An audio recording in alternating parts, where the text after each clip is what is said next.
Salut à tous les amis, j'espère que vous allez bien. On se retrouve aujourd'hui pour une nouvelle vidéo. Nous sommes mercredi 17 décembre. Il y a beaucoup de choses à dire. On est revenu évidemment sur le match gagné par le Barça hier sur le score de 2-0 contre Guadalajara. On peut en parler vite fait.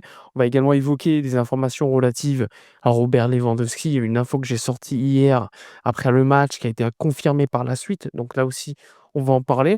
On va parler de manière un peu plus générale sur certains sujets.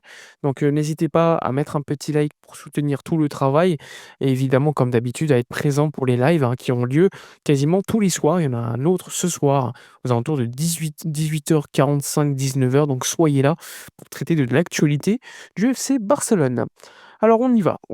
Hier, soirée, on va dire, pas dingue en termes de football, hein. Le Barça a assuré le plus important, la victoire contre Guadalajara, donc cette qualification pour la suite de la Copa del Rey.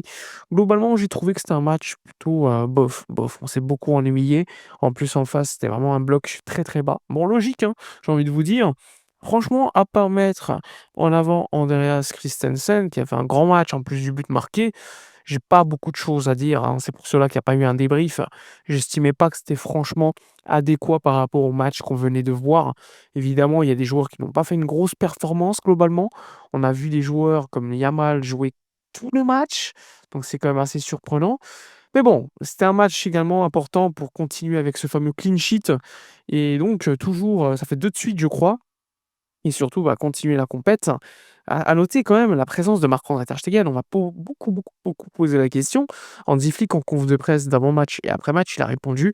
Il a dit, «J'ai fait jouer Marc-André ter Stegen pour montrer qu'il était prêt pour jouer et surtout, parce qu'il y a un statut de capitaine, ça fait 12 ans qu'il est là. Pour autant, il n'est pas mon numéro 1 et mon numéro 2 non plus». Donc c'est pour moi un signe que clairement ils l'ont fait jouer hier pour tout simplement montrer aux autres clubs, lorsque le mercato sera ouvert, que, il peut jouer. D'ailleurs, il l'a fait. Donc d'ailleurs, il a fait un bel arrêt à un moment donné sur une frappe de loin, d'un joueur de Guadalajara.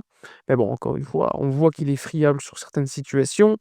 Mais bon, on met de côté, on sait que c'est pas le numéro 1 du FC Barcelone, on sait qu'il a un gros salaire. Ça va être un dossier qu'il faudra gérer cet hiver, mais pas que. Il faudra essayer de le gérer l'été prochain après la coupe du monde probablement et forcément, ça va peser dans tes comptes, hein, et ça, on va pas l'oublier.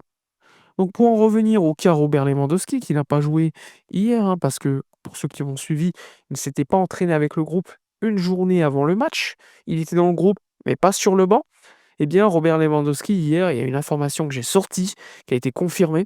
Les proches et agents Pini Zahavi, notamment, ont rencontré plusieurs clubs. Il y a eu le club du Chicago Fire en MLS qui a rencontré, il y a eu des discussions plutôt positives.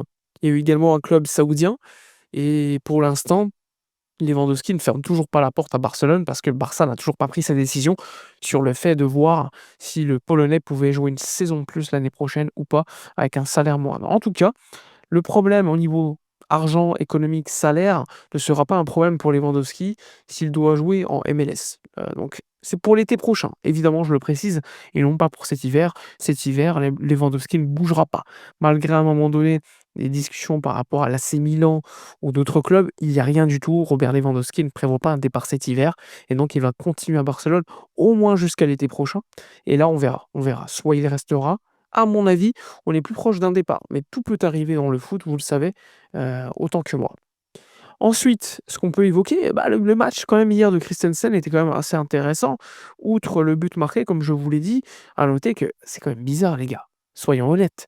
C'est un joueur qui lorsqu'il joue est quasiment tout le temps performant. C'est rare qu'on ait vu un Christensen qui fasse une grosse erreur par exemple, c'est très rare. Pour autant, il joue quasiment jamais et quand il joue, c'est des bouts de match. Il joue 5-10 minutes maximum. Alors je ne sais pas ce qui se passe parce que lors de toutes les trêves internationales, il joue 90 minutes avec sa sélection. Est-ce qu'il y a un problème par rapport à sa mentalité? Est-ce qu'il y a un problème par rapport à son état physique? Est-ce qu'il y a un problème par rapport à son caractère, annoncé comme un petit peu stressé, heureux lors des gros matchs? Honnêtement, ça me surprend parce que la sélection danoise, il y a peut-être plus de pression dans les compétitions internationales et pour autant, il joue quasiment tout le temps. Donc franchement, pour moi, c'est un mystère, sachant que pour moi, c'est limite un défenseur central qui aurait été idéal pour le Barça parce qu'il relance bien, il défend bien, il est pas lent et en plus de ça, il était arrivé libre. Il avait un salaire évidemment de 12-13 millions d'euros bruts et pour autant, pour moi, il avait beaucoup de qualité et franchement, c'est vraiment frustrant de le voir quasiment pas jouer. On se rappelle de sa saison 2022-2023 associé à Ronald Araujo en défense centrale. Il a fait un excellent travail lors de cette saison et malheureusement, eh bien, on n'arrive pas à profiter de lui et probablement l'été prochain, il quittera le Barça. Donc c'est dommage. Franchement, c'est dommage, c'est beaucoup de frustration par rapport aux joueurs.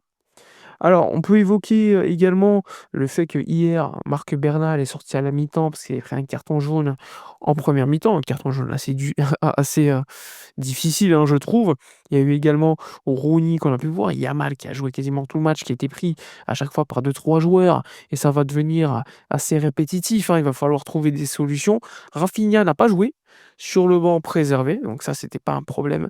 Pedri a joué quelques minutes à la fin du match, un Pedri qui est, inutile de vous le présenter, mais bon, c'est toujours bien de le voir jouer, mais on aime bien également le voir se reposer. Et on l'a vu se reposer quand même l'essentiel du match.